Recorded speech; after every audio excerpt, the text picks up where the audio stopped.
Warrior, I resisted all day, but I must come and speak to you about Virginia Giuffre. I certainly know a lot about victims, survivors of Jeffrey Epstein working in this arena, right, of empowering and supporting survivors. So let's break down a few facts.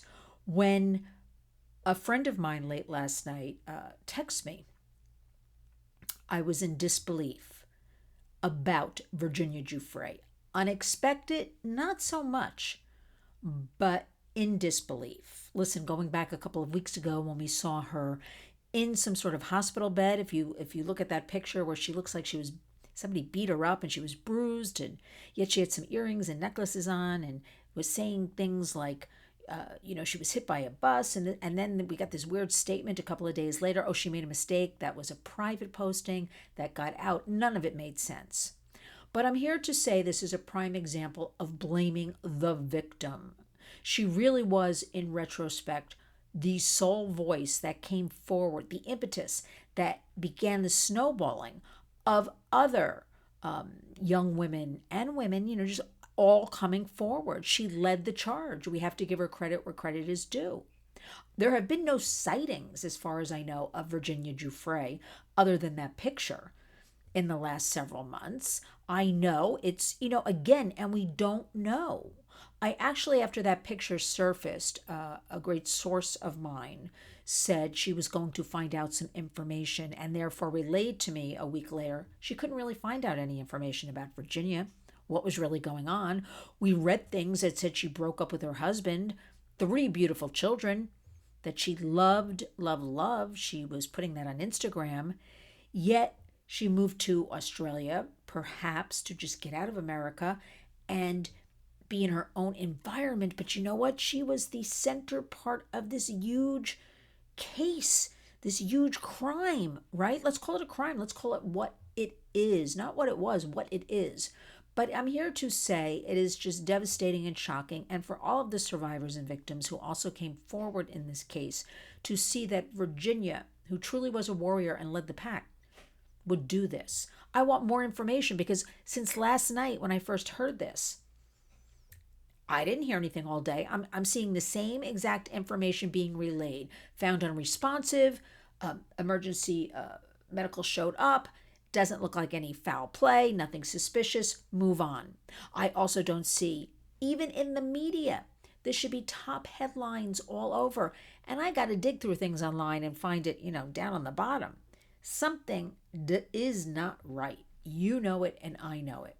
But I do know this is horrible and awful. We pray for Virginia and her children, but also all of the other victims of Epstein and Maxwell and all of those complicit, right? Remember, it's not good enough to see pictures of people standing, together. That doesn't matter. Where are the videos? Where's that actual proof? Why we hear from our sources that women were I don't like to use the word triggered, but that's exactly what it is, that they sat for hours and hours with the DOJ. Constantly, FBI relaying the information for years on end, right? And then poof, nothing happened. Where's all that information? Where are those files? What happened? And for those victims, those survivors to see now, no Virginia, that she couldn't handle it. Her parents put out a statement, or her family members, she was a loving warrior, or she was a warrior and a loving mother. She will be missed. Does not sound right at all to me, at all, right? She was not only a victim. Think about her as a teen growing up in Florida. I know I read somewhere, but who knows if it was even true years ago, Ghislaine would troll the vulnerable neighborhoods, right, in the trailer parks, and she would look for young, attractive girls, or girls who, would jump at her chance to hear about, okay, I have a job for you. Okay, you can make some cash after school. Okay, oh, I can teach you a profession. Maybe you want to become, a masseuse. It sounds very glamorous. Travel the world, stay in fine hotels, meet rich and powerful people. That to some 15, 16-year-old, when they're living in poverty, sounds good. Let's admit what it is for the most part, right? And therefore lies how these girls get taken advantage of, how anybody gets taken advantage of. They want out of their situation and they're offered something better. And Ghislaine, from what I understand, acted like this caring big sister type, very motherly.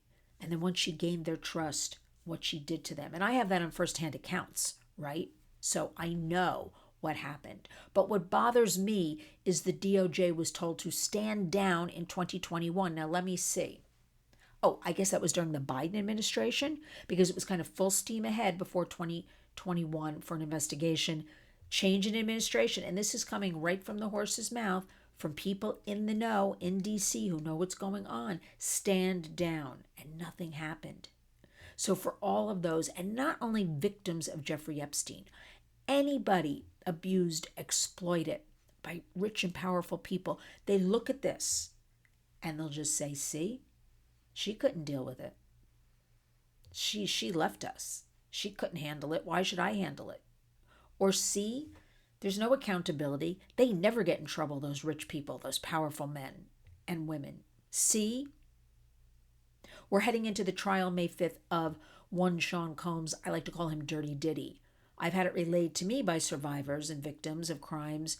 Will this happen again? Powerful and rich man was allowed to get away with it for years. Same way Jeffrey Epstein, everybody knew about it. Will this happen again? It's such a disservice to our community. What will happen now? We had that situation, I must bring it up, with Pam Bondi. I was astounded. That kind of turned my stomach, where we thought there was this big release. We thought we were finally getting somewhere after the Biden administration where we got nowhere. And that was just a fiasco. So what's happening now? Where is all that evidence? Who has it? But let us think about Virginia Giuffre. She really did come forward, 41 years old, 3 beautiful children. I do know from sources she was having tremendous amount of mental health problems and a lot of physical problems as well. You have to remember, and I'm going to be very real here with you because that's what we do at the Warriors. Think of the bodies, what your body goes through physically when you are having sex with that many people. I just have to put it out there. I mean, it is what it is, right? Bodies are broken. Diseases, infections. That's what happens. Her body was broken. I understand her mind was also broken.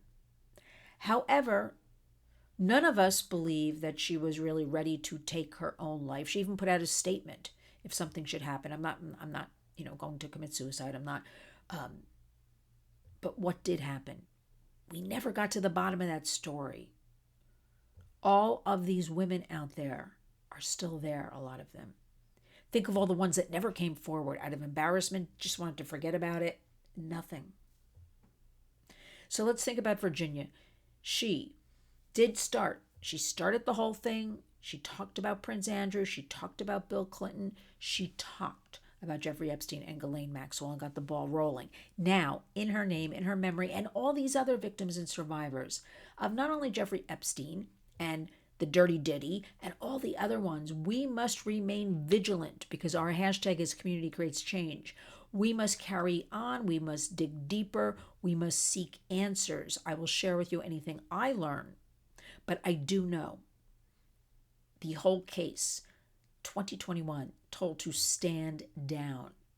And I remind you, after so many women thought, okay, for once we're going to have some accountability, and had to relay for hours and hours all of these horrors, and then nothing happened. So let's follow up. Let's think about Virginia. Let's try to get to the bottom of things appropriately. We like to share facts, not fears, everybody, because I know everybody will be talking about Virginia Giuffre online, perhaps. I mean, they're not in mainstream media. It's, she did away with herself, and that's it. End of story.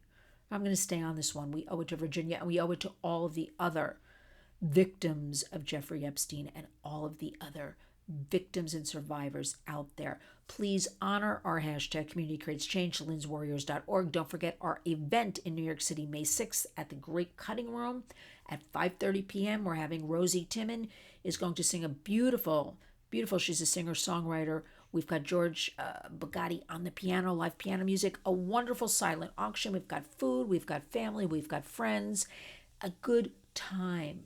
And we'll throw in some dancing music at the end. But I want to do this now more than ever in the name of Virginia and all the Virginias out there. So join us. And each and every day when you wake up, go out and be a warrior.